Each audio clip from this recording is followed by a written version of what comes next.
네, 저희 애는 지금 초등학교 2학년인데요.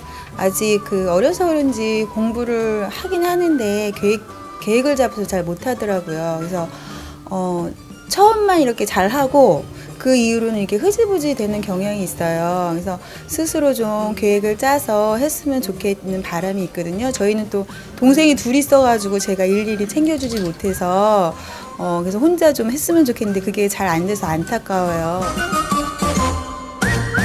소리치지 않고 화내지 않고 우리 아이 공부시키기. 오늘의 주제는 저희 자녀가 중학교 1학년, 2학년 있는데요. 공부 계획을 어떻게 세웠으면 좋을까 좀 궁금하네요.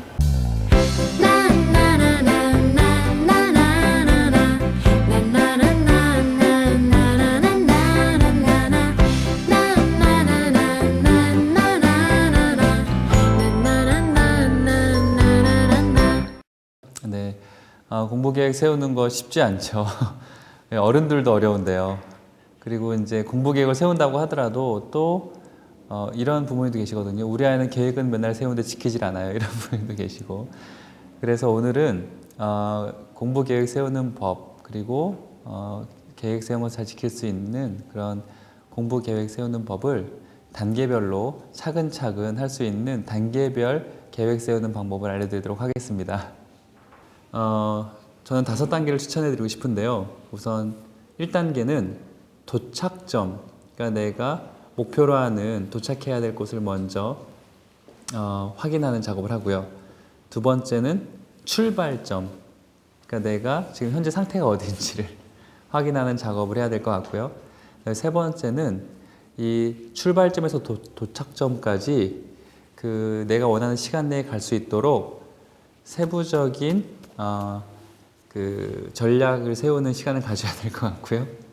네 번째는 잘 보여야 잘 지키게 되거든요. 계획 세운 걸. 그래서 잘 보이게 하는 방법으로 이제 늘 가지고 다니거나 어디 붙여놓는 그런 단계를 거쳐야 되고요. 마지막 5번째는 피드백. 그러니까 즉 일주일이면 일주일 정기적으로 내가 지금 잘 가고 있는지 점검하는 그 단계를 거치는 것이 5단계 공부 계획 세우는 방법입니다. 먼저 1단계를 설명드리면요. 1단계는 도착점이죠. 즉 내가 어떤 직업을 가지면 좋을지, 그리고 또 어떤 일을 하면 좋을지, 어떤 일을 하면서 세계를 누비면 좋을지, 이런 것들에 대한 목표를 세우는 건데요. 이거는 우리가 첫 번째, 두 번째 시간 때 이야기를 나눴었던 거죠. 이런 것들을 하는 방법은. 그래서 이런 장기적인 목표에서 조금 더 이제 중기적, 단기적으로, 그렇다면 그런 일을 하기 위해서 어떤 과에 진학하면 좋을지, 또 그런 학과는 어떤 대학에 있는지, 이런 것들을 살펴보는 단계를 1단계 도착점에 대한 단계라고 합니다. 자, 2단계는 출발점에 대해서 알아보는 단계인데요. 내가 목표를 정했으면 그 목표에 도달하기 위해서 필요한 성적이나 아니면 필요한 그 목표 지점에서 요구하는 자격 같은 게 있을 거 아니에요. 그런 것이 현재 나한테 어느 정도인지 알아보는 겁니다. 예를 들면 현재 성적은 어느 정도인지, 또는 그쪽에서 요구하는 독서 경험이나 아니면 활동 경험 같은 건 얼마나 되는지, 또는 상식 수준은 어느 정도 되는지, 이런 것들을 한번 알아보는 것을 2단계에서 해보는 거죠. 자, 이제 출발점도 알았고 도착점도 알았기 때문에 출발점에서 도착점까지 걸리는 시간도 알 거 아니에요. 그럼 그 시간 안에 내가 필요한 것들을 갖춰 나가기 위해서 계획을 세우는 단계를 거쳐야 됩니다. 그래서 각 과목별로 세부적인 공부 계획을 세워보는 거고요. 또 영역별로, 예를 들면 봉사활동, 또는 뭐 독서, 또는 경험, 이런 영역별로도 계획을 세워보는 거예요. 그래서 그 계획을 세워서 지난 두 번째 시간에 우리가 배웠던 것처럼 인생 지도, 로드맵 같이 시기별로 이렇게 또 세부 목표를 세우는 겁니다. 예, 그렇게 영역별, 과목별, 뭐 이런 식으로 세부 목표를 세우고 계획을 세우는 것을 3단계.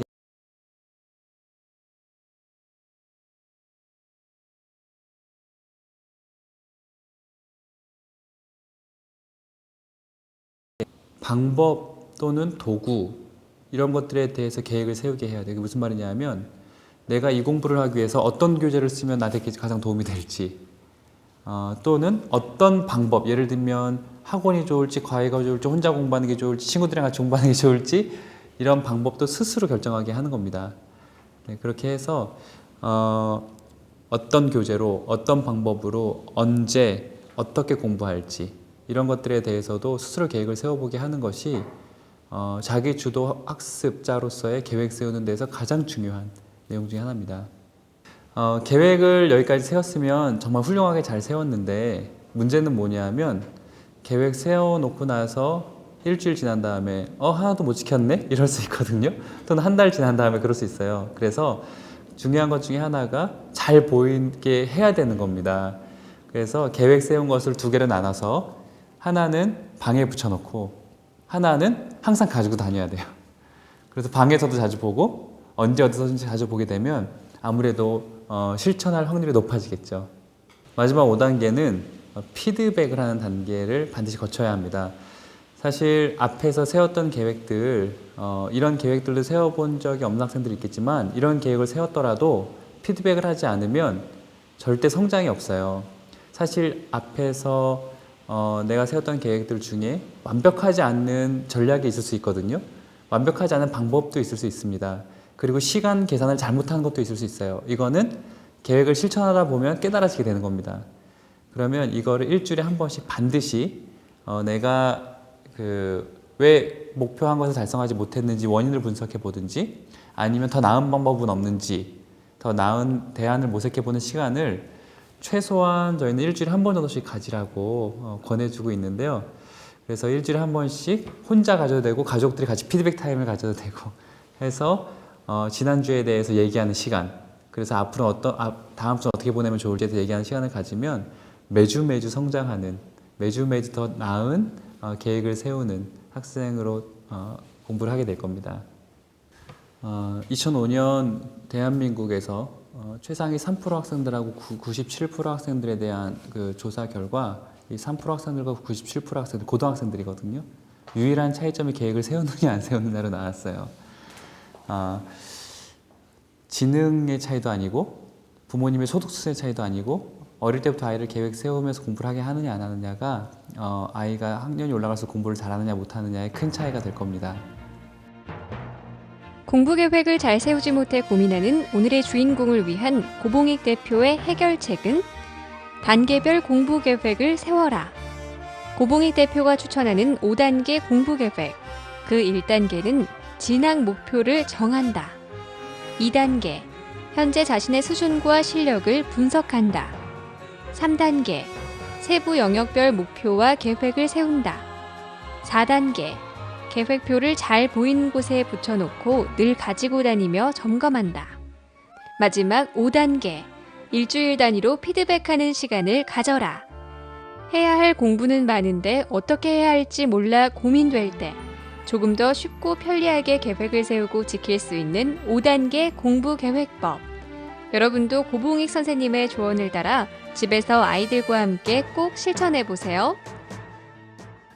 지금까지 5가지 단계별 공부 계획 세우는 방법을 배우셨는데요. 사실 부모님들께서 아이에게 공부 계획을 세우는 아이로 자라나게 하시기 위해서 가장 중요한 것이 2가지가 있습니다. 그 첫 번째는 앞에 계획 세우는 걸 도와주시는 게 아니라 뒤에 피드백하는 걸 도와주시는 거예요. 그래서 일주일에 한 번 정도씩 같이 지난 시간을 돌아보는 시간을 가지시는 것이 무엇보다 중요하고요.